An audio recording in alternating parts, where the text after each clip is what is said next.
નમસ્કાર મિત્રો ઘણા બધા દોસ્તો મને કમેન્ટ કરે છે, ઘણા બધા મિત્રો મને પૂછે છે કે નરેશભાઈ મારે સોશિયલ મીડિયા શીખવું છે પણ મારા હાથની વાત નથી, મને આવડતું નથી. એવા મિત્રો માટે આ સ્પેશિયલ આપણે બનાવીએ. ઘણા મિત્રો એવું પણ કહે છે કે યાર હવે આપણી ઉંમર થઈ ગઈ, હવે શું શીખીને શું કરીશું, હવે આપણા છોકરાઓ શીખે છે. એટલે અલગ અલગ લોકો પ્રમાણે અલગ અલગ કમેન્ટ, અલગ અલગ વિચારો હોય જ છે. એ આ દુનિયાનો રીતિ રિવાજ છે. પણ જો તમારે સોશિયલ મીડિયામાં કામ કરવું અથવા તો કોઈ પણ ફિલ્ડમાં કામ કરવું હોય ને દોસ્તો, અને સફળતા મેળવવી હોય તો એની કોઈ ઉંમર નથી હોતી. કામ કરવા માટેની કોઈ ઉંમર નથી હોતી. કેમ? જો તમે ધારો કે મારે સક્સેસ થવું છે આ ફિલ્ડમાં તો થવું જ છે. જો તમે માની લીધું કે મારે સક્સેસ થવું છે તો 100% થશો. પણ ક્યારે થશો? મિત્રો, જ્યારે તમે કોઈ ફિલ્ડને લઈને સિરિયસ બનો, તમે એના પાછળ દોડો, એના પાછળ મહેનત કરો, એના પાછળ વધુ ને વધુ શીખવાની કોશિશ કરો. જ્યાં પણ તમને એવું લાગે કે આ જગ્યાએ શીખવું જરૂરી છે અને મને ઉપયોગી થશે તો શીખી લેવું. ક્યારે એવા અહંકારમાં ન રહેવું કે મને બધું જ આવડે છે, હું બધું જ જાણું છું, હું જ્ઞાની છું, હું મહાજ્ઞાની છું. જે વ્યક્તિ આ અહંકાર કરે છે ને એ સફળ નથી થતો. ક્યારે પણ સફળ ન થવું.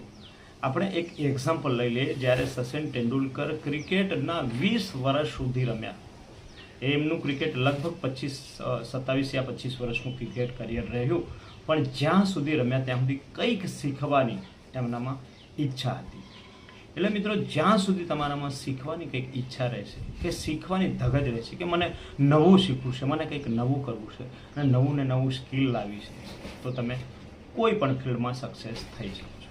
હા મિત્રો, ક્યારેક તમે વિચારો છો કે યાર આ ફિલ્ડમાં હું સક્સેસ ન થયો, બીજાને જોઈને તમે સક્સેસ થવા જાઓ, બીજાને જોઈને કોઈ કાર્ય કરવા જાઓ, ત્યારે તમે સક્સેસ નહીં થાઓ. કેમ કે દરેક વ્યક્તિમાં ટેલેન્ટ તો હોય છે, સ્પેશિયલ ટેલેન્ટ હોય છે.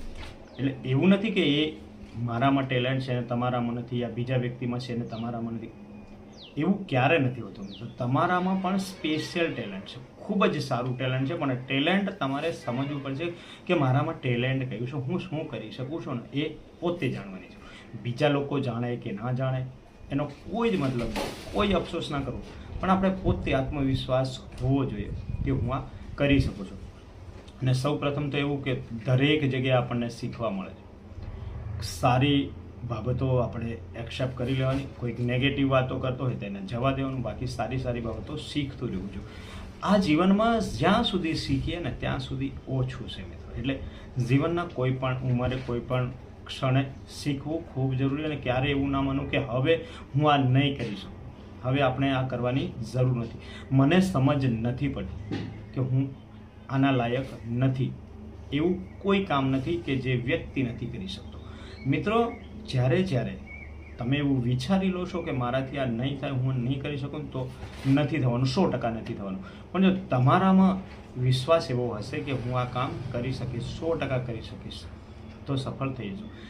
એક નેગેટિવ વ્યક્તિ છે ને બીજાને પણ નેગેટિવ કરી શકે છે. એક નેગેટિવ વ્યક્તિ કંઈ જ નથી કરી શકતો, પણ એક પોઝિટિવ વ્યક્તિ છે ને બીજાને પણ પોઝિટિવ કરી શકે છે અને બધી જ જગ્યાએ સક્સેસ. હા, ક્યારેક સફળતા વધુ ટાઈમ લાગે છે સફળતા મેળવવામાં, તો ક્યારેક સફળતા જલ્દી પણ મળી જાય છે. તો એ નસીબ પર આધારિત છે. આપણે માત્ર ને માત્ર મહેનત કરવાની છે, સફળતા મળશે જ, 100% મળશે. આજે નહીં તો કાલે, કાલે નહીં તો પરમ દિવસ પણ સફળતા મળશે. જેવી રીતે મિત્રો, જ્યારે તમે જમીનમાં ઘઉં વરો છો તો ઘઉં જ ઉગવાના છે, મકાઈ નથી ઉગવાના. અને મકાઈ ઓછો તો મકાઈ ઉગવાની છે.